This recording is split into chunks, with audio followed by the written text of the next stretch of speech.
My very first telescope was in 1970. I was about 10 years old, and it was the most modest of telescopes. It was a little 40 millimeter Kmart focal brand. Do you remember focal? Sure. Okay. Kmart. Kmart, right? So my parents bought me this 40 millimeter refractor on this tiny little metal tabletop tripod, and it had a push-pull zoom lens, no diagonal. You know, I had to look straight through it. You didn't turn it? You pushed it and pulled it? You pushed and pulled it. It did have a focus knob on it, and then it had like this sighting tube for the finder, so there wasn't even really an optical finder for it. No glass in the finder scope? No glass in the finder scope. That's wild. You know, like a lot of boys though, I wanted to see how the thing works, so I did take it apart and I started messing with it, and I got the lens dirty, and I started cleaning the lens with stuff you're not supposed to clean it with, and eventually I kind of messed it up, but you know, but not until I actually got my first views of the moon and started seeing stars through the telescope. Had you ever seen the moon with binoculars or anything No, before? nothing. So This was the very, very, very amazing, first time, right? So I Cool. saw the craters and I saw the mountains Wow. and stuff like that. And for me, I mean, it was like a big deal because this is about a year after Neil Armstrong and Buzz Aldrin had landed on the moon. 69, right? 69. So this is- And leading all the way up into that for years, man, I bugged my parents relentlessly for a telescope.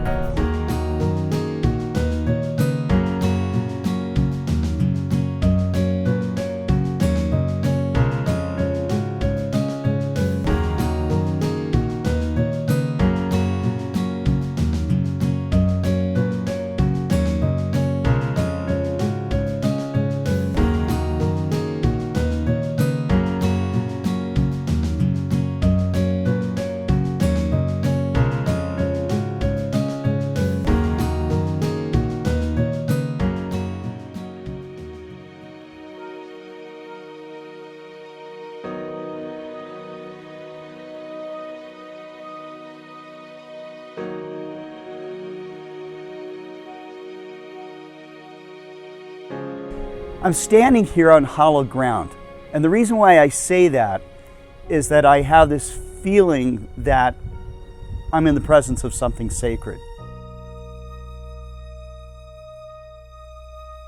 I love coming to see something like this because to me it's as amazing and as beautiful and as awe-inspiring as any temple or any sacred site.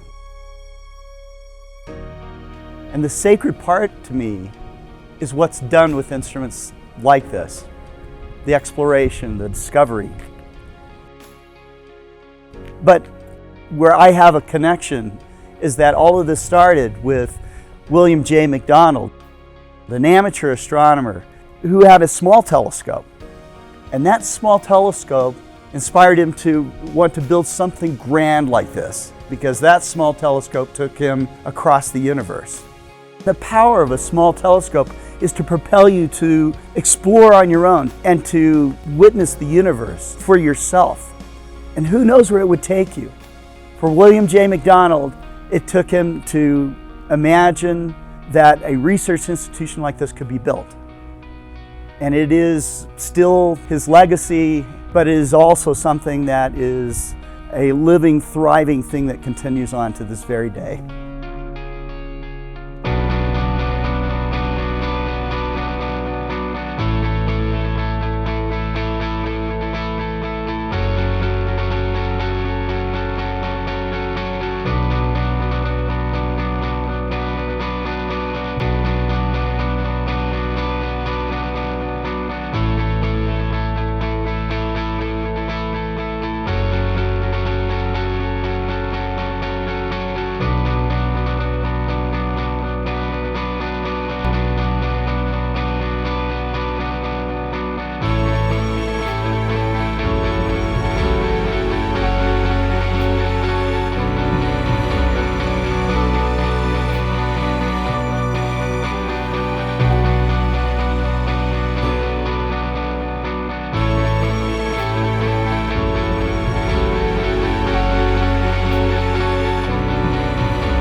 Wow, here we are inside the Mount Wilson 100-inch telescope called the Hooker telescope, right, Tom? Correct.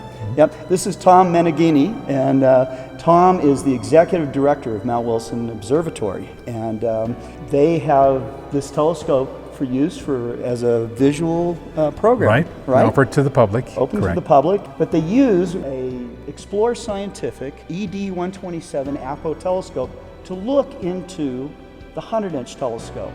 And how does that work, Tom? Right. Well, we have the tertiary is normally facing south, but in this case we face it north, so we have access through the yoke here. We have a section of it still in place, which is a diagonal mirror, which we call it a relay optics, that sends the light down underneath the telescope to a second diagonal, and then into your ED-127, where we have an eyepiece and people can view great things. I've looked at Saturn is spectacular. Jupiter is unbelievable in this telescope, as are many other objects. Through it myself. This is going to be really exciting. It is very good. It's all apart right now because they are reluminizing the mirror. Correct. We have the 100-inch mirror, which would normally sit inside this cell. It's down in the vacuum chamber now, being reilluminized. We have already resurfaced the secondary and tertiary mirrors, and they're back in place. It's really nice.